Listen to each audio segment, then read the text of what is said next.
یہ بات یاد رکھیں، شہاب الدین احمد بن حجر حیتمی نے الخیرات الحسان کے اندر اس بات کو نقل فرمایا۔ آپ فرماتے ہیں کہ امام وکیع کے پاس ایک بندے نے کہہ دیا کہ ابو حنیفہ نے غلطی کی، تو آپ نے اسے جھڑکا اور فرمایا کہ جو بھی اس طرح کی بات کرے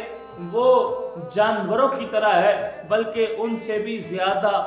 گمراہ ہے۔ اور فرمایا کہ امام اعظم ابو حنیفہ کیسے غلطی کر سکتے ہیں، حالانکہ ان کی مجلس میں امام ابو یوسف جیسے اور امام محمد جیسے فقہ کے امام بیٹھے ہوتے تھے، اور ان کی مجلس میں فلاں فلاں حدیث کے امام بیٹھے ہوتے تھے، اور ان کی مجلس میں فلاں فلاں لغت کے اور عربی کے امام بیٹھے ہوتے تھے، اور فرمایا ان کی مجلس میں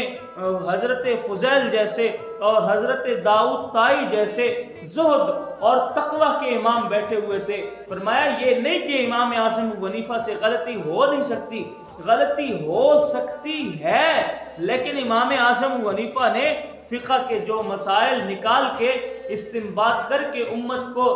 دیے، یہ مسائل کوئی گھر کے بند کمرے میں بیٹھ کر نہیں نکالے، بلکہ آپ کی مجلس میں اتنے بڑے بڑے ائمہ بیٹھے ہوتے تھے۔ اگر کسی مقام پہ جا کے امام اعظم ابو حنیفہ رحمۃ اللہ تعالی علیہ سے غلطی ہو بھی جاتی تو یقیناً یہ جو ائمہ ان کی مجلس میں بیٹھے ہوتے تھے یہ ضرور امام اعظم ابو حنیفہ کو حق کی طرف جو ہے وہ پھیر دیتے۔ یہ نہیں کہ حضرت امام اعظم ابو حنیفہ کوئی معصوم تھے، معصوم نہیں تھے، غلطی ہو سکتی ہے، لیکن فرمایا کہ وہ غلطی کیسے کر سکتے ہیں جب ان کی مجلس میں اتنے بڑے بڑے جو ہے وہ فقہ کے امام بیٹھے ہوتے تھے، اور عربی کے لغت کے امام بیٹھے ہوتے تھے، حدیث کے امام بیٹھے ہوتے تھے، زہد اور تقوی کے امام بڑے بڑے صوفی موجود ہوتے تھے۔ اگر امام اعظم ابو حنیفہ سے کہیں کسی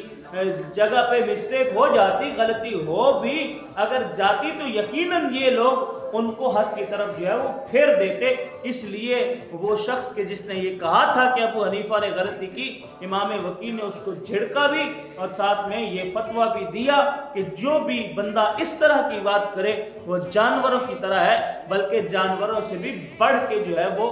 گمراہ ہے۔ اور ساتھ میں یہ وجہ بیان کی کہ امام اعظم ابو حنیفہ سے غلطی نہیں ہو سکتی، کیوں کہ اگر غلطی ہوتی تو یہ جو بڑے بڑے ائمہ ان کی مجلس میں موجود ہوتے تھے، ماحول کا تقاضا یہ ہے کہ ان سے غلطی نہیں ہو سکتی، اگر غلطی ہوتی تو یہ ائمہ ان کو حق کی طرف جو ہے وہ پھیر دیتے۔